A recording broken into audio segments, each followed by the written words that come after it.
Instead of solving problems, I was and continue to be retaliated against by the VA's problems are a result of morally bankrupt managers that through time and grade have moved up into powerful positions where they have the power to and continue to ruin people's lives.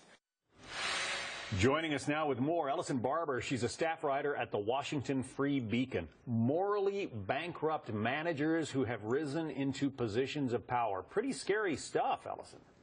It was really scary when I sat through this testimony and listened to these three different whistleblowers who were from three different regional offices. One was from Philadelphia, one was from St. Petersburg, and one was from Columbia, South Carolina. They all said, they were asked the question pretty directly by one of the lawmakers. They said, have you or anyone else experienced retaliation? And they all said, yes, absolutely. And one man who testified said that he had actually lost his job, and he felt that it was because of retaliation. That he was told on June 30th that he lost his job because his services were no longer needed. And when one of the Congressman, Representative Lamborn, who's from Colorado and sits on the committee, when he asked the Undersecretary of the Veteran Benefits Administration about the firing, she said that what she'd heard today was not a normal reason for it to be fired. So it really seemed like you did have a lot of instances, and really egregious recent instances, particularly with the firing of this one whistleblower, that were directly related to retaliation because they had reported some things that they saw happening within their department they didn't think were appropriate. Yeah, and talk about government efficiency. Apparently somebody decided it would be great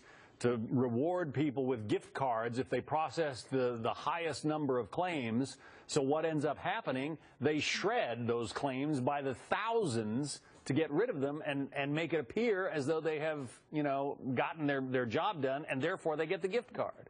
Exactly. The VA set this goal under Eric Shinseki where they said they wanted to get something around 98% of the compensation and pension claims finished by 2015. So one lawmaker called that a situation where it created these perverse incentives, was the term that he used. And so you had situations because they were trying to get rid of this backlog and they were trying to do it by 2015, that you saw more appeals going up. You also saw a lot of errors, and you saw things like what one whistleblower reported saying that she saw, which is that people in the mail center were taking these applications that were coming in, these benefit claims, and when they saw information missing, like say a veteran forgot to put their Social Security on their application, when they realized that wasn't on there, instead of taking the time to go through and get this information and then figure out more about the claim, they put it in a separate pile saying they couldn't figure out what it is.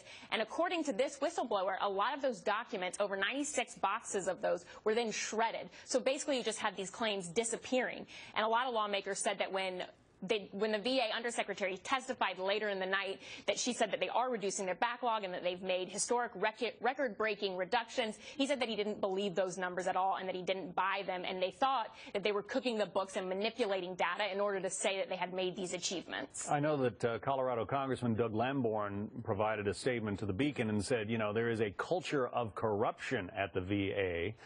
Kristen Ruhl's testimony that we played at the top of this segment certainly testified to that. How do you get rid of that? I mean, we've got a new head of the Veterans Administration, but it sounds like some of the problems are systemic. How do you clean house that thoroughly? It's going to be really difficult, and I think that's what's so significant about this, is that the problems that we've heard of before were from the veteran hospitals. And then we heard some reports in a New York Times piece of saying, well, maybe there are also some issues with active military hospitals. And now to hear that there are problems with the division that deals with veteran benefits shows that this is a serious problem that's not just isolated to the veteran hospitals, but it goes around the entire agency. And it's incredibly concerning because anytime we turn around, it seems like there's a new development somewhere where someone is doing something improperly and manipulating the data, and it's a huge problem and something that we need to get fixed because everyone cares about veterans, and this is the last group of people you want to happen to, but it is so systemic that I think it's going to be incredibly difficult to actually deal with and fix in any fast amount of time. It's just awful to think that, each one of those files in those boxes of records was somebody's hope, dream, a little bit of help, and they take them to the machine and shred them. Ellison Barber at the Washington Free Beacon. Keep an eye on this for us. Thank you.